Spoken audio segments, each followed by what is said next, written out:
Shalom Bapak Ibu yang dikasihi Tuhan Yesus, kiranya damai sejahtera Kristus beserta kita semua. Selamat mengikuti renungan firman Tuhan hari ini. Tuhan Yesus memberkati. Renungan hari ini berjudul Memaknai Pergumulan Hidup. Bacaan kita terambil dari Yakobus 1 ayat 12 yang berbunyi demikian. Berbahagialah orang yang bertahan dalam pencobaan, sebab apabila ia sudah tahan uji, ia akan menerima mahkota kehidupan yang dijanjikan Allah kepada barang siapa yang mengasihi Dia. Bapak, Ibu, dan saudara sekalian, tidak bisa dihindari bahwa setiap orang dipastikan akan mengalami pergumulan dalam perjalanan kehidupannya.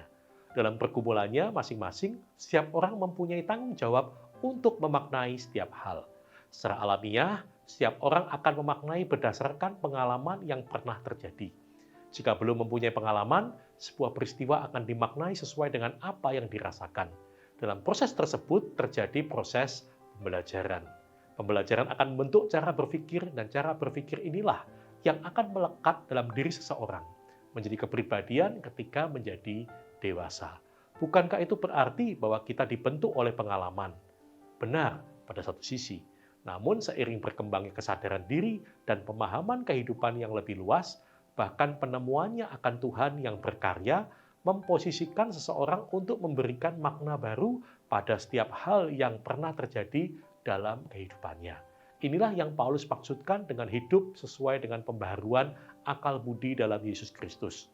Untuk sampai pada tujuan tersebut, apa yang perlu dilakukan? Yakobus memberi makna terhadap penderitaan dan aniaya, bukan sebagai hal yang menghancurkan iman atau membuat jemaat putus asa dalam menjalani kehidupan. Sebaliknya, Yakobus memahami bahwa aniaya akan menciptakan ketangguhan dan menjadi pribadi-pribadi yang tahan uji. Pengharapan akan mahkota kehidupan yang dijanjikan menjadi pendorong bagi jemaat untuk terus bertahan. Tentu tidak mudah untuk bertahan dalam iman, mengingat peristiwa aniaya yang penuh penderitaan ada di depan mata. Jika fokus pada diri atau pada derita yang dialami, rasanya mustahil menjadi tangguh. Hanya fokus pada Allah dan kasih pada Allah yang dinyatakan melalui kematian dan kebangkitan Kristuslah yang akan membuat seseorang mampu bertahan menghadapi apapun yang terjadi dalam kehidupannya. Hari ini, pilihan ada pada kita untuk memaknai. Hal buruk bisa menimpa kita tanpa pandang bulu. Jangan pernah menyesali apapun yang pernah terjadi dalam kehidupan di masa lalu. Justru karena pengalaman tersebut, kita sedang diajar untuk menjadi pribadi yang tangguh. Pilihan ada di tangan kita, memilih untuk menjadi lembut hati atau keras hati.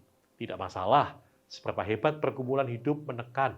Sepanjang kita memilih untuk menemukan karya dan kasih Tuhan di dalamnya, maka kita akan bertumbuh makin dewasa di dalam iman. Amin.